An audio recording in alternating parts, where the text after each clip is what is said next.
सगळ्या सोयऱ्यांच्या अंमलबजावणीच्या बाबत मराठा समाजाची स्पष्ट भूमिका आहे की ओबीसीतून मराठ्यांची जी आरक्षणाची मागणी ती कायम आहे आणि सगळ्या सोयऱ्यांची अंमलबजावणी होईपर्यंत एकही मराठा आता तसुभरही मागं हटणार नाही। आता सगळं झालेलं आहे, फक्त अंमलबजावणी हा मराठ्यांच्या समोरचा प्रश्न आहे। त्यामुळे मराठी लढण्यासाठी आणि ती अंमलबजावणी मिळवण्यासाठी सज्ज आहेत। मराठा समाजाला माझी महाराष्ट्रातल्या विनंती आहे की उद्या आपली बैठक आहे, त्या अगोदर कोणी कोणचं आंदोलन करू नका, शांत राहा। सगळ्यांनी शांततेनं घ्या, संयमानं आरक्षणाच्या आंदोलनाच्या बाबत सगळं संयमानं आणि शांततेनं करायचं। उद्या आपला समाज आणि आपण सगळेजण मिळून पुढच्या आंदोलनाची कायमची दिशा ठरवणार आहे, कायम आंदोलनाची दिशा। त्यामुळं आपण सगळे ठरवूया, कारण आपल्याला जिंकायचं आहे, आपल्याला हटायचं नाही आहे, आपल्याला जिंकायचं आहे। आपण आत्तापर्यंत जिंकलेलो आहेत। त्यामुळं मराठा समाजाला राज्यातल्या पूर्ण विनंती की उद्या 12 वाजता बैठक आहे, ज्यांना ज्यांना शक्य आहे त्यांनी उद्या बैठकीला यायचं आहे। परंतु माझं म्हणणं असं आहे की शक्यतो सगळ्यांनीच उद्याच्या बैठकीला अंतरवालीत या। लांबचे असतील तर रात्रीतून निघा, आज दमानं प्रवास करा आणि जवळच्यांनी म्हणजे उद्या 12 वाजेपर्यंत पोहोचलात आपण तुम्ही तरी आपल्याला बैठक सुरू करता येईल। फक्त आंदोलनाची दिशा ठरेपर्यंत एकाही मराठा बांधवांना कोणचंही रात्री किंवा असं काही आंदोलन करू नका। दिशा ठरल्याच्या नंतर आपण सगळेजण मिळून आंदोलन करू, कारण विषय आपला थोडा राहिला आहे फक्त अंमलबजावणीचा। ते तर एका हिसक्यात आपण घेणार आहे, त्याची काळजी करायची नाही।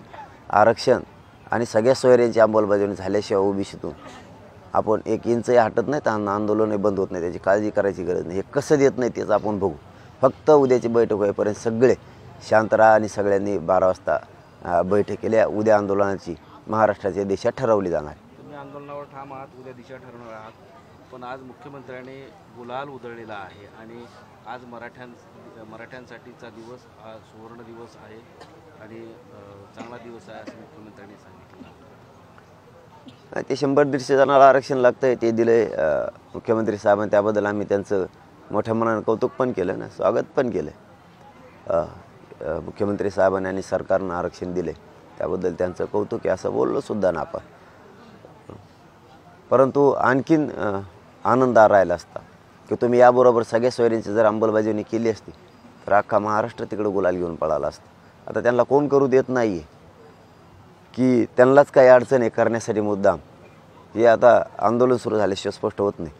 जाऊ द्या, त्यांचं काय असं आम्हाला माहिती नाही, परंतु मराठ्यांची मागणी ती नाही आहे। मराठ्यांची मागणी आहे की मराठ्यांना ओबीसीतून आरक्षण आणि सगळ्या सोयऱ्यांची अंमलबजावणी, कारण हे आरक्षण याच माझ्या गोरगरीब मराठ्यांनी दिलेलं आहे। कारण 100-150 जणांना लागतं आहे ते, त्यामुळं याच आंदोलनामुळं तो कायदा मागासवर्ग आयोग गठीत झालेला आहे आणि मराठा समाजाला ज्या 100-150 जणांना लागतं आहे, 2-3 मागणी होती त्यांच्यासाठी मिळालं आहे। पण त्याचबरोबर सगळ्या सोयऱ्यांना जास्तीचं महत्त्व देऊन त्याची अंमलबजावणी होईल अशा करोडो मराठ्यांना वाटलं होतं।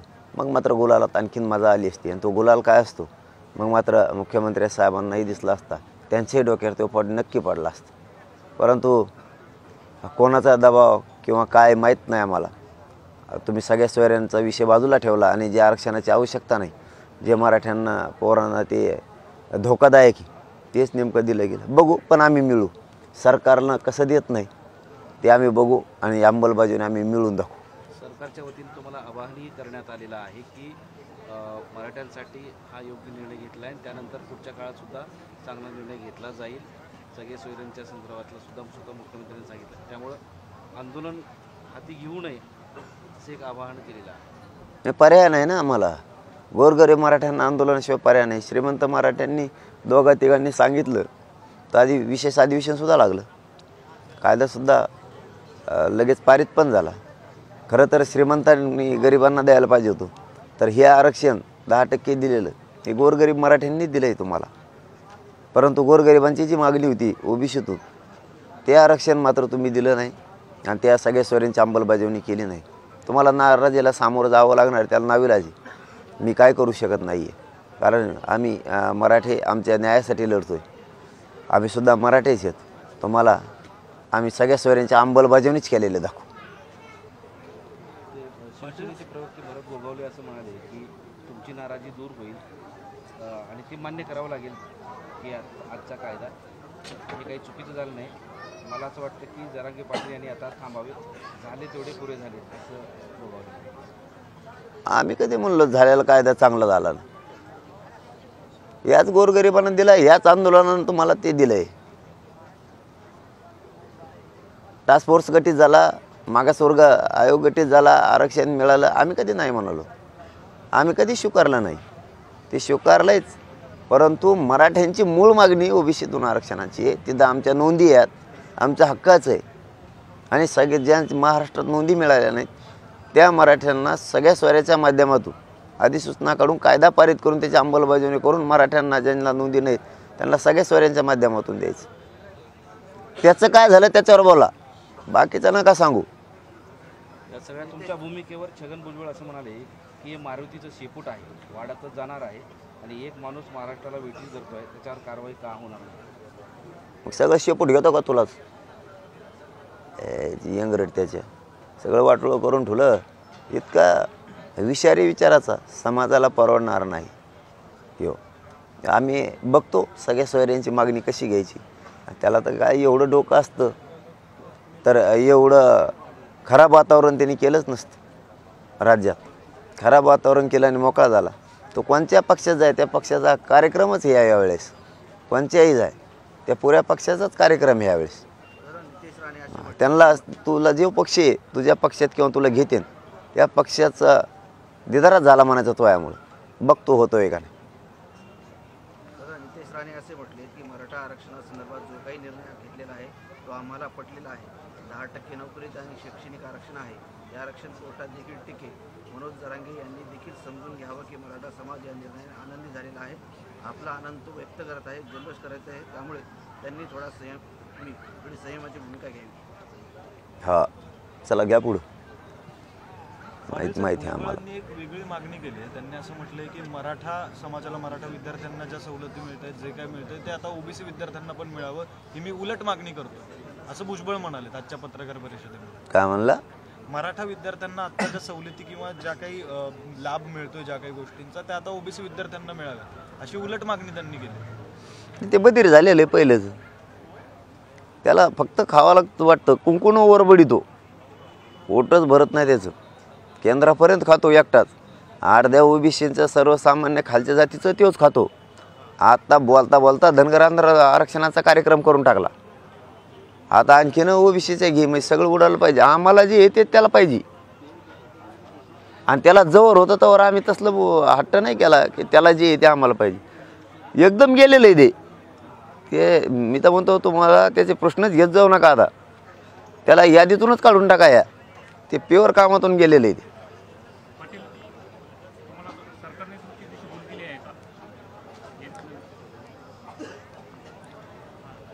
आता ते म्हणायला ते सत्यसुद्धा आहे.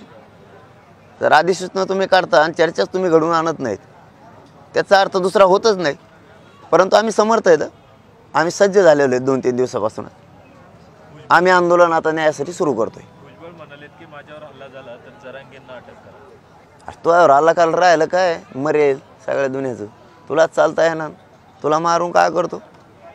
तुझ्यावर हल्ला व्हायला आणि त्याला आणि तुझ्यावर हल्ला करणार असं एक मराठा नाही. तुझ्यावर हल्ला करून कायला गाण खराब हात करून घेणं. तुझ्या जो काय हल्ला करायला बरगड मोडून गेलं सगळ्या दुनियाचा. तू असं टपकणार आहे आपोआपच वर जशी. असं टेन्शन घेऊन घरात बसल्या बसल्याच कागद खाशीन 2-4. तूच वरच्या गेलेला माहीत नाही व्हायचं. टेन्शनातच नुसते. तुला कोण मारीन कायला? सगळ्या दुनियाचं वायाला गेलेलं तुला कायला मारीन कोण? जेव जातीवाद करतो त्याच्या मनात हमेशा पाप आहे आणि विषारी विचार आहेत. याला कोण मारतं असल्याला? त्याला काय विचार आहे? त्याला आणखीन एखादी केस मागे घ्यायची असं ना म्हणून धनगर बांधवांचा आणि वंजारी बांधवाचा उपयोग करून घेतला मोठ्या वर्गाचा. केसेस 2-3 मागे घातल्या. आता हे असलं बोंबलून मरण म्हणून आणखीन 2-3 घेशीन. याला सवयची ती पहिल्यापासून दुसऱ्याचा वापर करून स्वस्वार्थ साधायचा आणि राजकारण आपलं साधून घ्यायचं. कारण तू राजकारणी. या आजच्या कायद्याच्या अनुषंगानं दोन्ही बाजूनं सांगितलं तर एक तर हा कायदा टिकेल आणि दुसरे काही जण असं म्हणतात की हा टिकणारच नाही. तर कायदेतज्ञ बापट सरांनी असं सांगितलेलं आहे की हा सुप्रीम कोर्टात टिकणार नाही आणि तुम्ही जी मागणी करताय तीच योग्य आहे.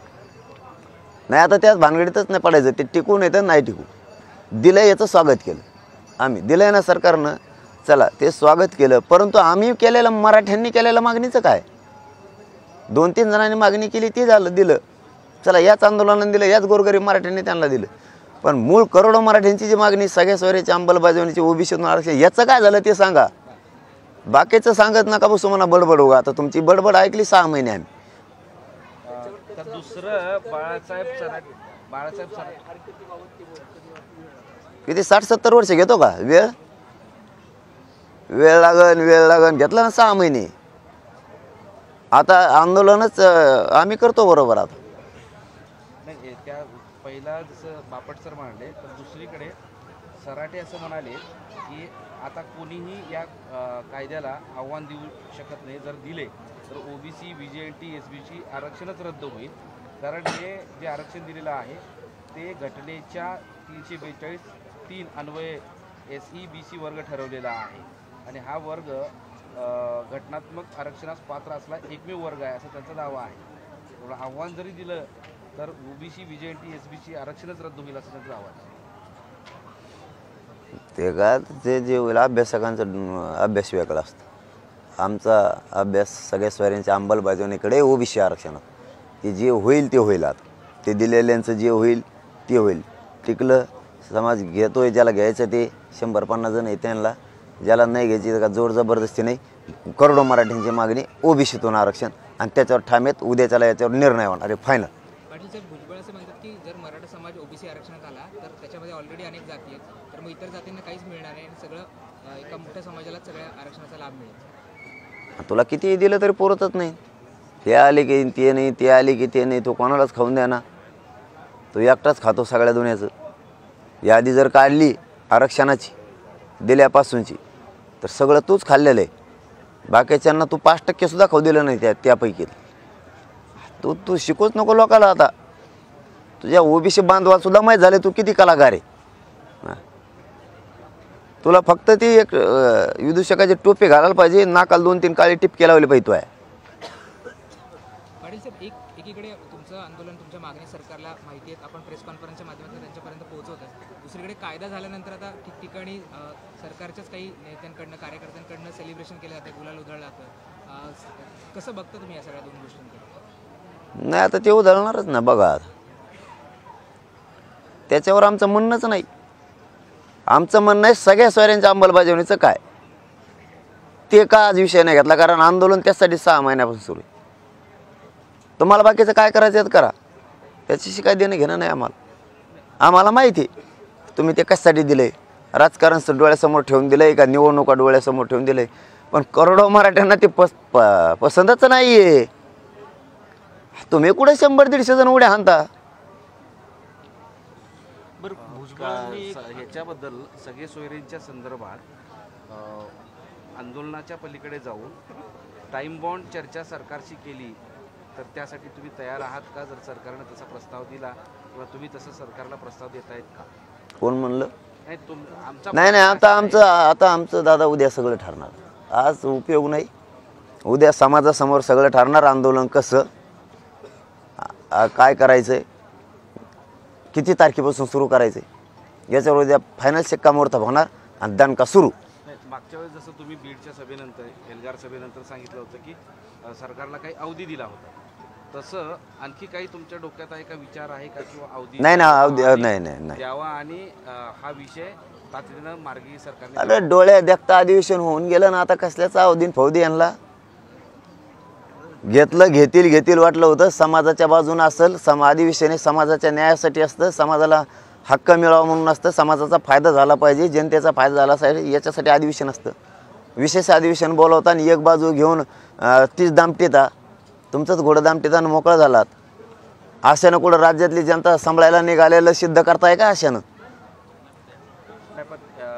महाराष्ट्राच्या प्रत्येक मतदारसंघाचं म्हणजे सगळ्या महाराष्ट्राचं नेतृत्व करणारे लोक तिथे येऊन हा निर्णय एकत्रितपणे केलेला आहे, एकमतानं केलेला आहे आणि तुम्ही मात्र त्या सगळ्यांच्या विरोधात एकच आपली भूमिका मांडताय. याबद्दल मग एक वेगळं चित्र समाजामध्ये निर्माण होऊ शकतं का, असा साहजिक प्रश्न उपस्थित होतो. ते कुठं 12 कोटीचं नेतृत्व करतात सगळेजण मिळून, कुठं करतात? करायचा चान्स दिलता जनतेनं. त्यांना वाटलं होतं आमच्या पोरांचा विषय मांडतील, लेकरांचा विषय मांडतील. आमच्याच गोरगरीब मराठ्यांच्या अनेक वर्षापासून, शेकडो वर्षापासून, 75 वर्षापासून मोठे झाले आणि आज आमच्याच विरोधात आहेत सगळे. आता आमच्याही लक्षात आलं नेतृत्व आपण करायला चान्स दिला या मायबाप मराठ्यांनी. त्यांच्याच पोरांच्या विरोधात उतरले, मराठा विरोधी निघाले सगळेच. या मराठ्यांच्या लक्षात आलं हे मराठा विरोधी आहेत सगळे. म्हणजे तिथपर्यंत आमच्या मतावर जायचं आणि तिथं गेल्यावर त्यांची बाजू घ्यायची. वारे मराठ्यांचे नेते, आमदार आणि मंत्री म्हणजे मतं मराठ्यांचे घ्यायची आणि बाजू त्यांची मांडायची. वा, यांच्या तोंडावरून हात फिरायला गेली. वा वा, खूप मराठ्यांना खास लोक लागला तुम्ही. आणि मराठ्यांनी सुद्धा आता ही चूक केली, इथून पुढं करू नका. आपल्या पोरांच्या बाजूने आहेत ना ते आपले हे असले नको, हे आपल्याच नरडा दाबणारे नको आपल्याला. तुम्ही आणि समाजातील नेत्यांना भोगावं लागतं. तुम्ही आणि मराठा त्यांना याचे परिणाम भोगावं लागतात. उद्या ठरल ना. आता तुम्ही उद्या आणि- समाज ठरवतात. तुम्ही आणि मराठा समाज या निर्णायक टप्प्यावर आलात का की आता कुठला तरी राजकीय निर्णय मराठ्यांनी घेतला पाहिजे? नाही नाही नाही, कोणीकडं बी नको जायला. आपलं विषय भरकटून विषयांतर नको व्हायला. तो मार्ग आपला नाही आहे. परंतु आपल्यासाठी जे उठले नाहीत ते मात्र आपल्या मराठा विरोधी आहेत. कारण आपल्यामुळे तिथं गेले आणि तिथं जाऊन आपल्या कोण बोलायचं तर त्यांचे कोण बोलायला लागले. म्हणजे सरळ यांनी मराठ्यांचा विश्वासघात केलेला. ही विश्वासघातकी आहेत सगळ्याचे सगळे. यांनी विश्वासघात केला, मोठे आपल्या मतावर झाले, तिथं गेले आणि तिथं गेल्यावर आपल्याला वाटलं होतं आपल्या बाजून बोलतील तर तिकडून बोलले. मग हे आपले कसे, यांना आपल्या दारात उभा करायचं कसं, यांना आपल्या घरात घ्यायचं कशामुळं? आपल्या पोरांना औषध यांनी पाजलं पाहिजे म्हणून घरात घ्यायचं का यांना? पिढ्यांना पार हे मोठे होऊन बसले आणि आज आपल्या लेकरं मोठे होतील त्या बाजूनं बोलायचं तर तिथं आपल्या बाजून न बोलता त्यांच्याकडून बोलायला लागले की आम्हाला त्यांची गरज आहे आणि मराठ्यांची गरज नाही. आणि मराठ्याच्या मताच्या जीवावर मोठे झाले कसं काय मग तुम्ही? आता उद्या महाराष्ट्रातल्या मराठा समाजाचे ज्यांना शक्य आहे ते येणार आहेत. उद्या 12 वाजता बैठक आहे. उद्या ठरवतो आता आम्ही आंदोलन काय करायचं आणि कसं करायचं. तोपर्यंत मराठा समाजाने शांत राहा. सगळ्यांनी कोणी आंदोलन करायचं नाही. हे उद्याच्याला आपली दिशा ठरल्याच्या नंतर बिनधास्त आंदोलनाला लागायचं, बिनधास्त. कारण राज्य आपलं बघूयात आता हे अंमलबजावणी कसं काय करीत नाही. बरं, पाटील साहेब, बच्चू कडू जे आहेत अनेकदा शिष्टमंडळामध्ये तुम्हाला भेटायला आले होते. तुमच्या पायी दिंडीच्या पहिल्याच दिवशी पायी दिंडीमध्ये सुद्धा सहभागी झालेले होते. त्यांनी आज असं म्हटलंय की मराठा म्हणून आरक्षण देणं सोयीचं आहे. जरांगींनी देश विदेशातील प्रत्येक घडामोडींचे लाईव्ह अपडेट मिळवण्यासाठी आता साम टीव्हीच्या सर्व सोशल मीडिया प्लॅटफॉर्मला लाईक, फॉलो आणि सबस्क्राईब करा. तसंच सर्व नोटिफिकेशनसाठी बेल आयकॉन प्रेस करायला विसरू नका.